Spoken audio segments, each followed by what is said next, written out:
Right, so we've been through a lot of little sub parts and we've divided our economy out.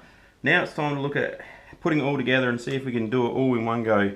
So if you remember earlier on, we had the important relationship, the spending, and as a fraction I was representing it over productive capacity equals inflation.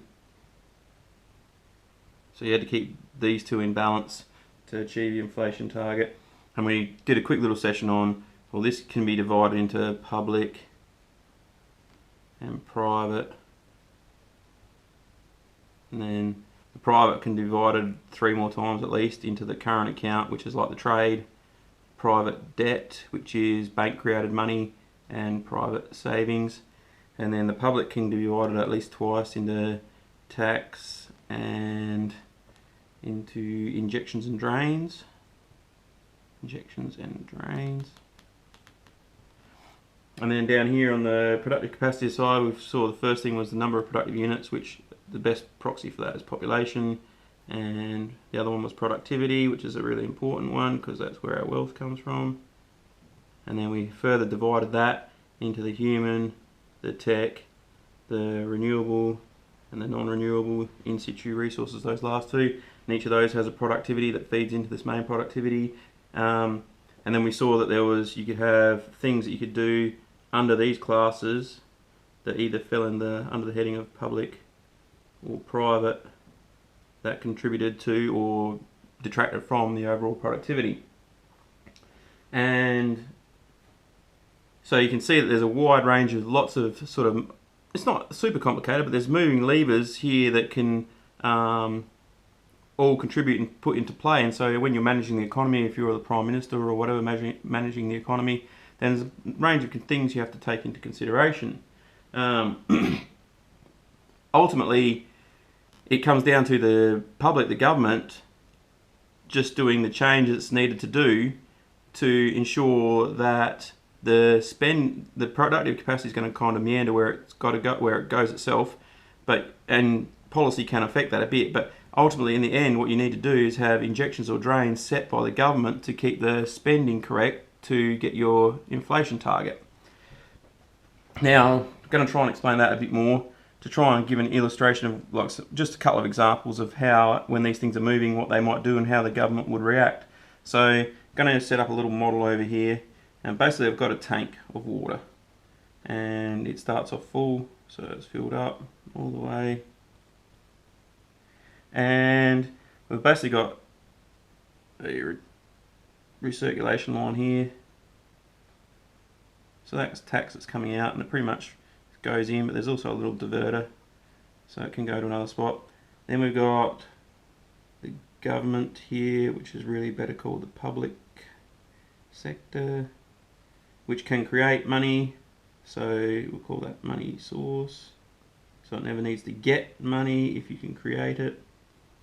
Then over here we've got the 3 little tanks that come off, which is current account, which is like the trade, as I said. You've got your private debt amount, and you've got your amount of savings that people have, private savings. And so one example could be if you had, and your inflation is like the level in the tank.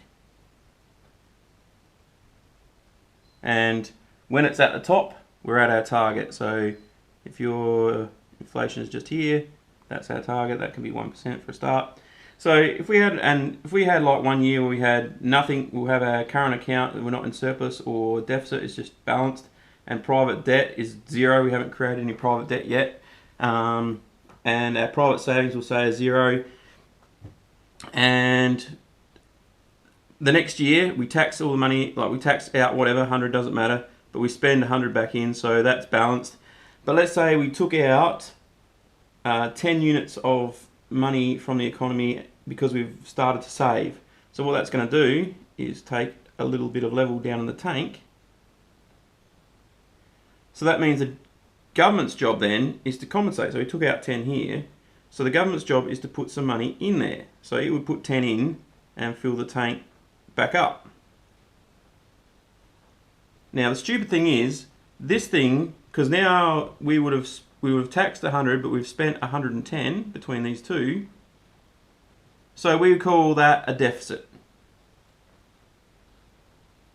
which is stupid because it misunderstands the order of taxation and spending and the overall function of what's going on. It's actually an injection. Is a far better way to describe it. An injection of money into the economy. I'll put a cross near that. Tick. So another example could be, we'll take that. Well, actually, no, that can stay. But now imagine we've put $10.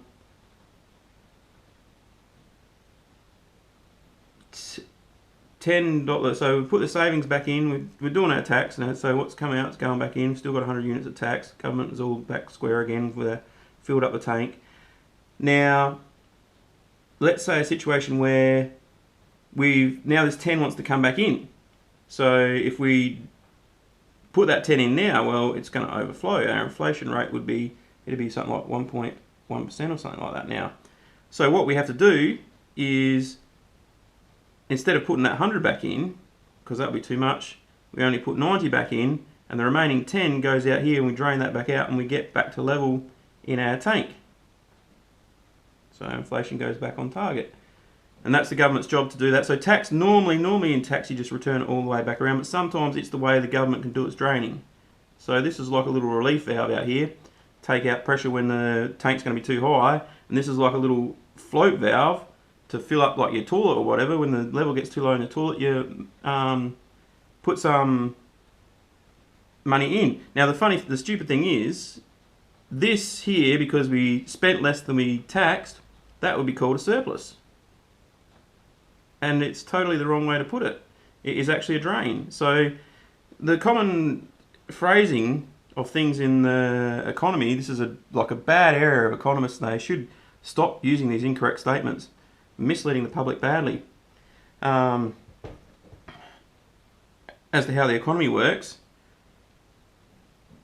And then, well, further it goes even worse, because then if you've got a string of what's known as deficits, which are actually injections, the sum of these over time is called debt, and it's nothing of the sort. It is actually the amount of money you've put into the economy that you haven't taken out. So it's this money left in the economy, which is what you need. So that's nonsense as well.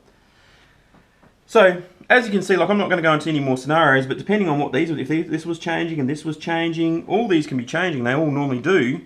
The government's job, though, is to be the sort of either the relief valve or the fill valve to get the spending at the correct amount. Oh, one other thing I do have to explain to you. One other scenario. If productivity increased, remember I talked about that was increased wealth, well, and we'll consider population, we're going to keep that constant. I'm just going to keep that constant for this example. If your productivity increases, then what that amounts to is getting a bigger tank. So your tank builds up here. And so let's say everything else was kept constant, and you were taxing and you were putting it back as much as you took out, you put back in, which is what you should do in normal circumstances. Then your government has to put the extra money in to fill up your productive capacity has risen to keep your inflation up. You've got to put this money in to compensate for your increased productivity to keep your inflation, because now you've got a new your level detector on your tank's been moved up here. So if you have the level up here, level detector, and your actual level tank's down there, if you don't add any money in, you'll be reading like 0.8% or whatever, too low. So you move your level detector, then your government's got to put some money in. We'll just put another 10 units of money in. Again, it's called a deficit. It's nothing of the sort. It's an injection, and it's what you need to do to keep your economy correct. So that's kind of the key sort of movements you can have in your, like the productivity. Remember, that's an important one, super important one. That as the economic managers of the government, you have to consider. You can like make it all way more complicated, but that's its basis, and that's what the public needs to keep in mind when they're evaluating the government's performance. Thank you for listening.